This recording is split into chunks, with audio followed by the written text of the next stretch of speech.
Tšau, ma saan aru, et sa oled puhkust juba ilusti töö juurest võtnud ja nüüd on see aeg üle vaadata, kuhu oma kõik puhkuse asjad ära pakkida. Selle jaoks ma saaksin teha sulle ülevaate ja tulin täna siis The Bag kauplusesse. Mind alati huvitavad just sellised tehnilised pooled ja olen siia tõesti siis valin välja paar erinevat kohvrivarianti ja tõesti ka väga erineva hinnaklassiga, alates siis 50 eurost kuni siis kuskil sinna 239 euri on praegu siin kõige kallim. No esiti peame välja valima, millisest materjalist kohvrit tahate ja kuhu on teil minek. Kas soojamareis ehk siis tahate sellist suuremat äraantavat pagasit või hoopis tükis selline mõnus nädalavahetus, no näiteks miks mitte Pariisis. Ehk siis järgmiseks etapiks peame välja valima materjali, kas võtame plastikust on ka kusjuures väga erinevaid kohvreid, no siit ma näiteks valin välja kohe moeajakiri L kaanega ja ka erinevate kaantega siin kohver, väga selline ilmekas, tegemist on siis 4-rattalise kohvriga,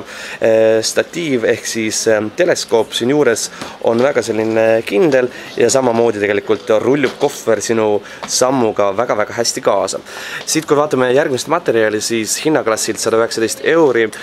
Briti lipuga, väga selline mõnus pehme plastik, ehk siis loopides ta tegelikult ei lähe kohe nii kiiresti katki, kuigi mul on teile manitsus, kui valite plastikust kohvrit äraantava pagasina, siis kindlasti alati kiletage ta ära.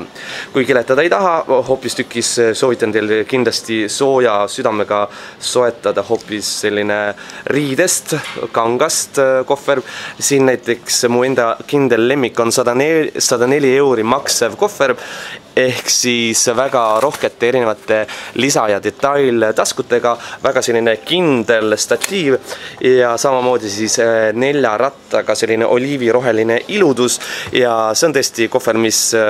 lausa teenib teid mitmeid aastaid, sellepärast et kohvrit ka valides juba peab olema ju lindi pealt äratuntav, hei, minu kohver on tulemas, mitte ei rullu seal iga järgmine ja must ja mõeldes, et kas see on nüüd minu.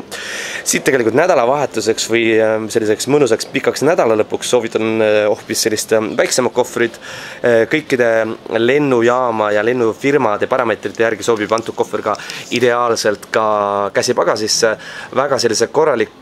tugeva teleskoobiga ja rohkete selliste lisadetailtaskutega. Materjali puhul on antud kohver ideaalne, sellepärast et ta ei võta siis tolmu ja mustust ligi ja näiteks kui määrisite natukene ära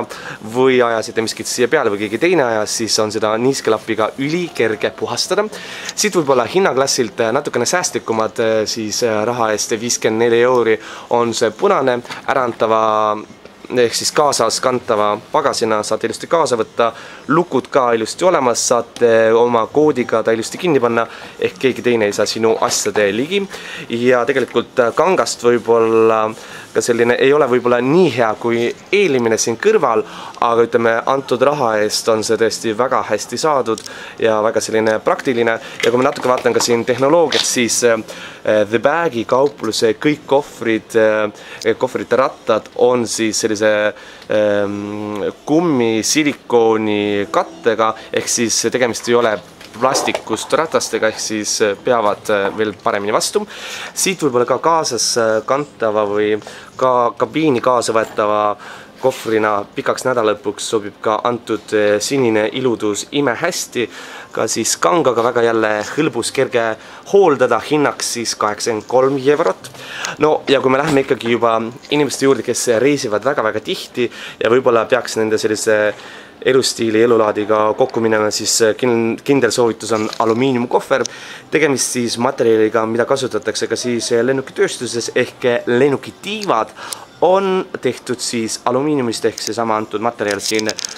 kohvri puhul hinnaks 239 eurot, aga samas on ka antud kohvri näol tegemist siis eluaegse kohvriga, all siis 4 ringlevat ratast ehk siis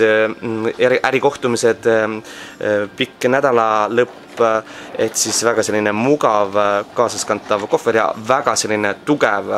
teleskoop, et kui sa siit nüüd paned, läheb ise automaatselt sisse ja tuleb väga ilusasti ka välja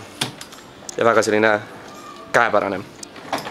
Kui aga hoopistükkis on teil ees mõni selline soojama reis, kuhu peaks tõesti kogu pere asjad ära mahutama, siis minu soovitus oleks võib-olla antud 2, kas siis see sinine